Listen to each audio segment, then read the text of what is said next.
एक गांव में रामू नाम का एक किसान रहा करता था। उसका भाई सामू हर एक छोटी छोटी चीजों से डर जाया करता था। फिर एक बार रामू अपने भाई सामू के साथ खेतों पर जा रहा होता है। तभी रास्ते में एक बगीचा पड़ता है। वो लोग आराम करने के लिए उस बगीचे के नीचे खड़े हो जाते हैं। फिर अचानक सामू को डरावनी आवाजें सुनाई देती है। अरे, ये आवाजें कहाँ से आ रही हैं? जरूर इस बाग में भूत है। क्या यार, दिन में भूत कहाँ से आएगा। तुम भी ना बहका भूत पालते हो। तभी सामू की नजर उस पेड़ पर पड़ती है। सामू को लगता है जैसे कोई भयानक शकल उसको देख रहा हो। अरे भाई, ऊपर देखो, पेड़ पर कोई है। अरे नहीं श्यामू, वहाँ कुछ भी नहीं है। वो सब तुम्हारा वहम है। पर वो डरावना चेहरा उसे तभी भी घूर रहा होता है। वो डरावनी आंखें उसे देख रही होती हैं। सामू वहां से उसे चलने के लिए कहता है और वो लोग बाग से निकलते हुए अपने खेतों की तरफ चले जाते हैं। फिर रामू अपने खेत के बीचों बीच एक पुतला खड़ा कर देता है। फिर शाम होने पर सामू, मैं इधर ही खेत की निगरानी करता हूँ। तुम जाओ और घर से खाना लेकर आ जाओ। ठीक है भाई, मैं भी जाता हूँ। रामू वहां से चला जाता है, मगर वो काफी अंदर से डरा हुआ होता है। तभी रात भी हो जाती है। फिर वो जा रहा होता है, तभी उसको डरावनी डरावनी आवाजें सुनाई देती हैं। उसको ऐसा लगता है जैसे उसका कोई पीछा कर रहा हो। उसको किसी के चलने की आवाजें सुनाई देती है। शामू खड़ा होकर पीछे देखने लगता है। पीछे देखते ही उसकी आंखें फटी की फटी रह जाती हैं। वो डरावना चेहरा उसको देख रहा होता है। अरे, कौन है? कौन है यहाँ? अरे, ये क्या? सिर्फ गर्दन ही गर्दन। फिर सामू वहां से भागने लगता है। अरे कोई बचाओ मुझे! अरे कोई बचाओ! ये क्या आफत है? अरे कोई बचाओ मुझे इस डरावने चेहरे से! कोई बचाओ! और शामू वहां से भाग रहा होता है और वो भूत उसके पीछे आ रहा होता है। शामू चिल्लाता हुआ भागते भागते अपने घर में पहुंच जाता है और वो काफी घबरा जाता है। अरे, आज तो बाल बाल बच गया। मानो जैसे वो डरावना चेहरा मेरे ही पीछे पड़ गया था। फिर सामू खिड़की के बाहर झांक कर देखता है, मगर उसे कोई बाहर दिखाई नहीं देता। फिर सामू खाना लेकर खेतों की तरफ चला जाता है और दूसरी तरफ अरे, सामू किधर रह गया? अभी तक खाना नहीं लेके आया।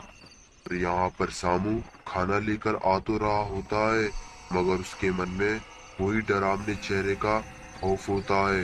डरता हुआ सामू खेत की तरफ आ रहा होता है। खेतों की कुछ दूरी पर सामू को ऐसा लगता है जैसे कि वो भूत उसके पीछे ही खड़ा हो। सामू पीछे मुड़कर देखता है तो मानो ऐसा लगता है जैसे ही वो भूत उसी का पीछा कर रहा हो और उसे मारना चाहता हो। सामू काफी डर जाता है, फिर चिल्लाते हुए वहां से भागता है। अरे मुझे कोई बचाओ! अरे मुझे जल्दी कोई बचाओ! ये खौफनाक चेहरा मुझे मार देगा! अरे रामू भाई! अरे, ये तो सामू की आवाज है। अरे, इसको क्या हो गया? फिर रामू भागता भागता सामू के पास पहुंच जाता है। अरे भाई, मुझे बचा लो! वो भयानक शक्ल वाला भूत मुझे मार देगा! रामू आसपास देखता है, पर उसे कुछ भी नजर नहीं आता। अरे श्यामू, यहाँ पर कोई भी नहीं है। तुम बेवजह डर रहे हो। अरे नहीं भाई, वो सिर्फ मुझे मारने चाहता है, इसलिए मुझे ही वो दिखता है। फिर रामू शामू को लेकर घर पर चला जाता है। फिर अगली सुबह होने पर वो दोनों खेतों पर चले जाते हैं। फिर शामू पानी लेने के लिए नदी के किनारे चला जाता है। चलो जल्दी से पानी लेकर यहाँ से चला जाता हूँ, फिर बाकी मजदूर आकर यहाँ से पानी लेकर चले जाएंगे। फिर सामू की नजर उस गहरे पानी में पड़ती है। उसे ऐसा लगता है जैसे उसके अंदर कोई हो और उसे बुला रहा हो। अरे, कौन है पानी के अंदर? तभी उसके सामने वो भूत आ जाता है। सामू से देख के हक्का बक्का रह जाता है और वहां से वो भाग जाता है। जब रामू शाम को घर पर आता है तो उसे पता चलता है कि शामू को बड़ी तेज बुखार है। रामू सब कुछ समझ जाता है और वो अपने दोस्त अन्ना के पास जाता है। अन्ना, घर से बाहर आओ, मुझे तुमसे बहुत जरूरी बात करनी है। अरे भाई, इतनी रात में कैसे आना हुआ तुम्हारा? फिर रामू अपने दोस्त अन्ना को सारी बात बता देता है। हिंगम्बा, इल्ले, अपन लोगों को कुछ ना कुछ करना होगा उधर जाके, नहीं तो शाम की और ज्यादा तबीयत खराब हो जाएगी। अपन को चलो जाके देखते हैं। और वो लोग वहां से चले जाते हैं और वो लोग उसी जंगल में पहुंच जाते हैं। यहाँ पर शामू को वो भूत मिला था। तभी उनके सामने वो भूत आ जाता है।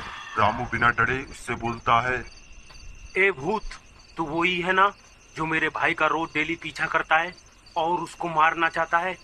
तू मेरे भाई का कुछ नहीं बिगाड़ सकता जब तक मैं हूँ इधर। बता क्या चाहता है तू? नहीं, ऐसा नहीं है। मैं शामू का दुश्मन नहीं बल्कि उसका बचपन का दोस्त साबू हूँ।